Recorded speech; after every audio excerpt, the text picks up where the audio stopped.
So our next speaker is Frank from Grasslands, and I think we've been dealing with Grasslands for nearly 15 years, maybe now. Too long, you said the other day. Too long, yeah, exactly, yeah. Shh. But yeah, amazing company, amazing quality grass and turf. So Frank, please introduce yourself and give us a little bit of backstory of Grasslands. My name's Frank. We've got that. Um, Grasslands are a family firm. I suppose for 35 years they've been growing uh, amenity grass, standard grass, and for 35 years they've been trying to eliminate the weeds out of it. And guess what we're doing now? We're trying to get the weeds back into the grass as fast as our little legs can carry us. Um, Tastes are changing, and we 95% of our business is amenity turf. That is going to change. A couple of years ago, can everyone hear, by the way? A couple of years ago, we decided, well, we need to be looking at becoming a distributor maybe for somebody like Harrodon, Wildflower Turf, the other big names in the business. So we took ourselves up to East Anglia, uh, and firms that are run by accountants are something else because they want all the money for themselves. They don't want to give you much of a margin, you know that. Uh, and we then looked around their operation. So they were going to give us something like 5-10% margin to shift their gear for them. Uh, Looked around their operation, and it was out of the 18th century. They had loads of plastic on the ground, a material on it, plastic netting to reinforce it. They then sowed, hand broadcast their seed onto that. And then the one that really got us was when it came to harvest it. They had a still saw on a pole and a string line.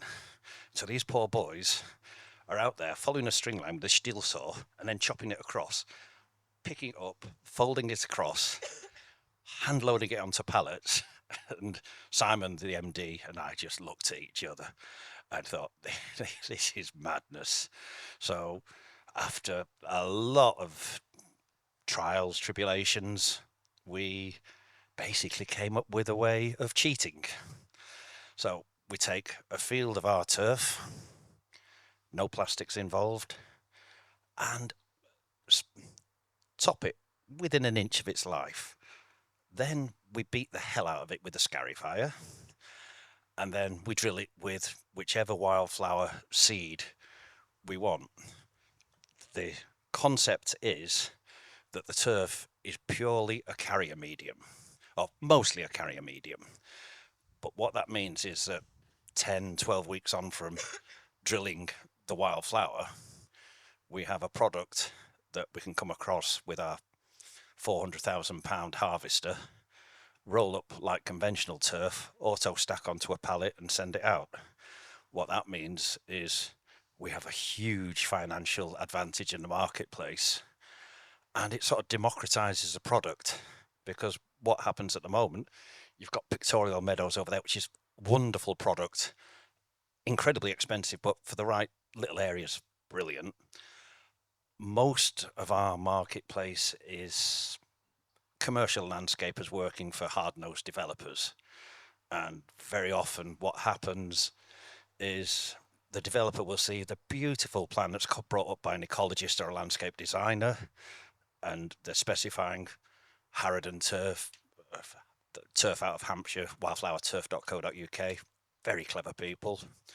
And then they'll see the price, and the developer say, why don't we just seed it with wildflower? And that's really where it all goes wrong, because a commercial landscape contractor combined with a builder who doesn't care and is only after the cheapest product and won't give you appropriate soils is a recipe for disaster.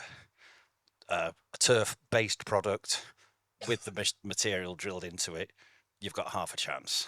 So that's what we came up with, and we've got a couple, 3 lines that are going to be good goers. The first one, if I ping round that, is a Clover Turf.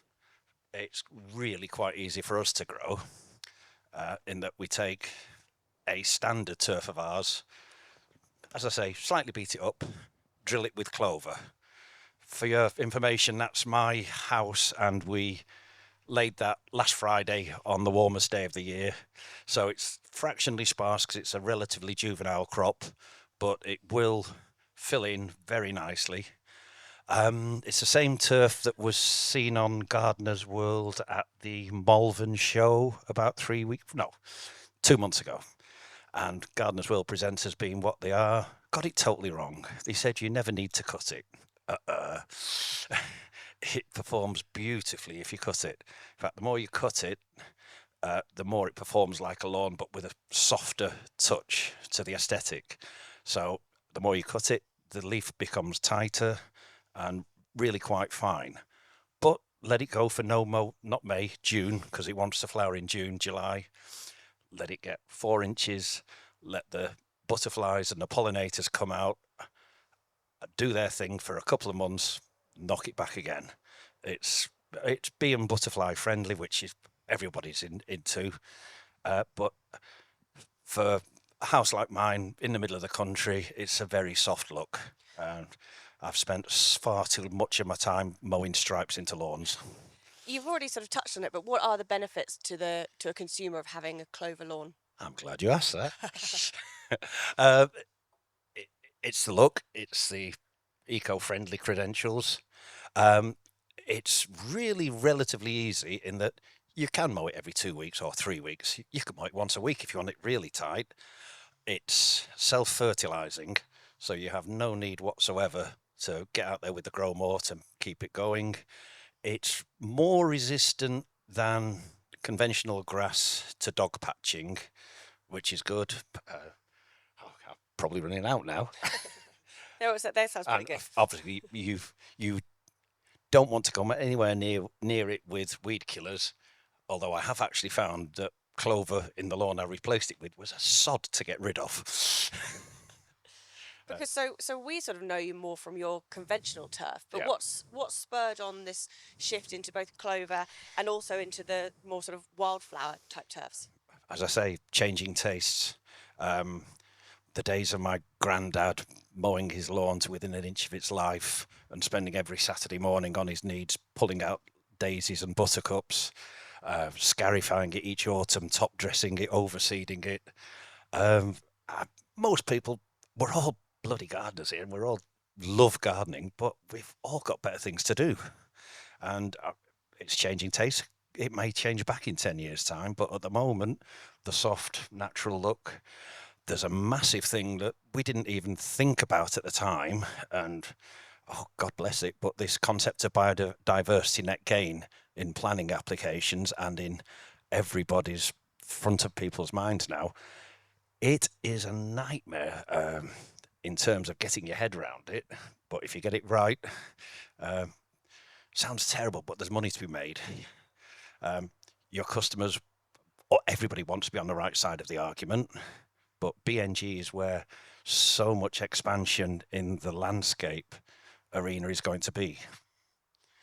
But there aren't enough ecologists to police it or to tell you what to do, and to find one who will tell you that your mix actually contributes to BNG and certify it, that's a different matter.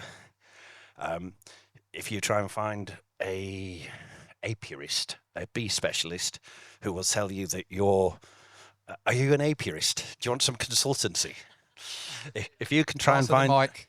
yeah, well, if you can try and find an apiarist who will accept that a couple of these species in the mixes aren't British native, and so they can't classify that as butterfly and bee friendly and a little symbol that everybody wants to see.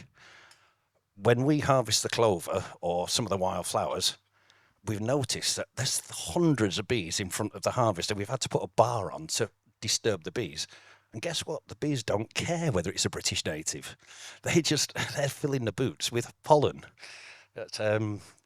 So yeah, there's a great saying by Confucius, which is better a diamond with a flaw than a perfect pebble.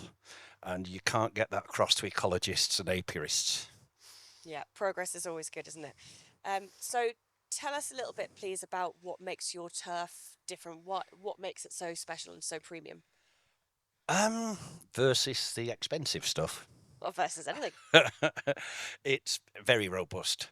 For a contractor, It's very easy to lay. Have any of you got much experience of laying slabs of heavy wildflower turf? No?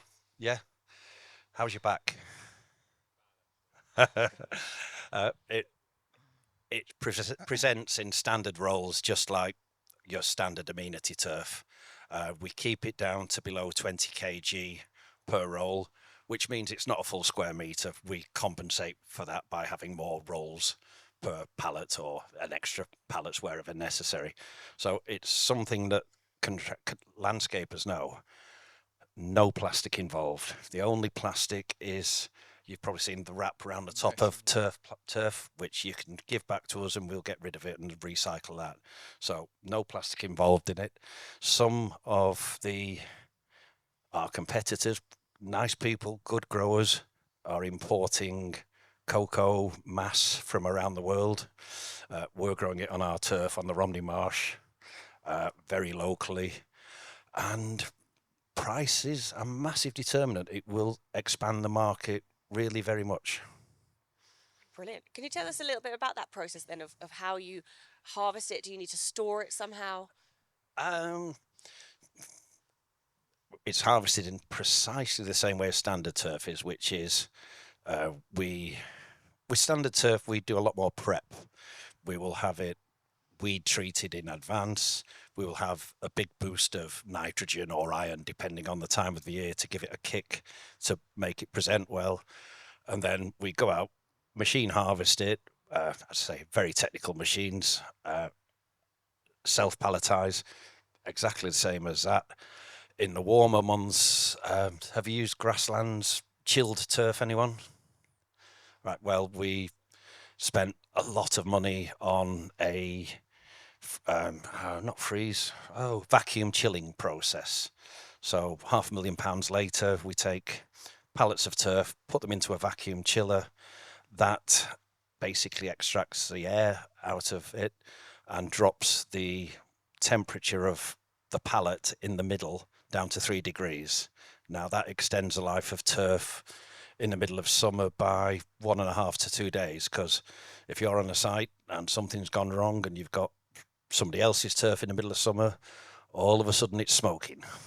So, and again, we work very much to the contractor end of the market, and they so often turn up on a site when the foreman has said, yes, of course, the soil's going to be down by 8 o'clock in the morning. And guess what? It's not. So it gives our contractors a comfort blanket. It's a massive investment to do that sort of thing, but can't call it a unique selling point because Floral Lawn have exactly the same thing. They say it's a patented thing. They patented the name, not the process. So obviously the weather has not exactly been consistent this year with previous years. Has that caused you some grief? Am I allowed to swear? Go for it. It's been a bastard of a winter. It exacerbated by the fact that we're on a medium clay loam, which in a good year is fantastic for turf growing. In a bad year, it's horrible. And last winter, somewhere around about September, it was already raining. And once it started raining, our fields don't dry out very quickly. And to be honest, we caught a cold. A couple of our big customers said, well, we'll see you in the spring, and getting them back in the spring can be difficult. So we swallowed very hard, and we've been up north to some very good growers. There's lots of very good turf growers on different soils, and we've bought 2-3 months worth of winter product off sandy ground for this winter. And guess what? It ain't gonna rain, but we will be knocking that turf out at not a great deal on the profit margin for us, but it's better than losing customers if we have a repeat of this winter. Yeah. So you said, so you're on clay. Where you are. It's not as bad as clay. It's a clay to clay loam. So what is the substrate that you use to grow the soil? It's purely on the clay. Right. Next question: when do you run out of soil? Yeah. When do you run out of soil? Yeah. First question I asked. Um, the amount of soil that goes off a field is minuscule. It's nearly all root mass and thatch, and a tiny amount of soil. If you stick that in a 4-year rotation, and as part of when we leave the field, we'll put on some good muck. We're on 30 foot of soil on, well, it's maybe too much. Good 20 foot of soil on the Romney Marsh. It does what it says. It's an old marshland and it's exceptionally deep. We do not really account for any diminution of soil. We've got a couple of 100 acres of our own land and renting 1,000 acres from farmers. They would not allow us on their fields if they thought we were taking all their soil away. Yeah. What's the plan then, Frank? So you've got the clover turf. So- What other species of turf have you got All right, in well, the range? Gran, well done. It's almost like a coach to you, isn't it? The one that we think has got real legs and isn't really out in the marketplace yet, and we've got it in the ground, it's juvenile yet, is a thing called Floral Lawn. We've copyrighted the name, and again, changing aesthetic. I'll send a picture around again of my back garden. Now, what I have to say is this. Sounds like your garden's used for product development to me. Yeah. Well, this is not our product. That's what came naturally on my back garden this summer by not mowing it and letting it go for no mow June and July as it happened. I just had a shoulder up so I could mow it during May. Couldn't mow it in June and July. Let it go, cut some paths in it. But we've developed a super low grow species rich turf, which we're calling Floral Lawn because nobody else does. And it's back to my granddad when he wasn't killing every weed. And in the days before weed killers, it was buttercups, daisies, little clovers, all super low. If you look at our competitors, if they have a species rich lawn, you'll find in the mix things like yarrow and not bird's foot trefoil, plantains, etc., which are very coarse and they don't make for a family-friendly lawn. One of the things that's happening with BNG and the legislation is developers are having to fight very hard to hit the BNG targets. So what they're actually doing now is they're specifying domestic front lawns and public open spaces, verges, with traditional species-rich turf. And it's on one of the leaflets. The site agent looks at it and goes, "What the hell is that?" The site sales ladies look at it and says, "That's got no curb appeal." And the poor householder looks at it and rings up the plastic lawn people because it just isn't user-friendly. So we've come up with a mix with restricted to 8 wildflowers at the moment and conventional turf, which you can mow like an ordinary lawn. You can play football on it. And come May, again, I'd go for June, July. No Mow May is a great concept, but the people who came up with that concept haven't realised that grass stops growing better in June and July. In May, if you let that same garden go as there, a lot of the wildflowers will be outcompeted by the grass growth and it will just turn into a green mess. So forget No Mow May, go No Mow June. And you can let it go. The pollinators, my garden is absolutely full of bees and butterflies. Nobody mentions moths. Go out at night and see how many moths are on your lawn. They are the second biggest pollinator in the country. Now, people only ever mention bees. Moths do a fantastic job. So, again, there's a change in aesthetics, but also for the BNG front, if you stick that on road verges, it can be kept low. It doesn't need as much mowing from the local authority as species rich.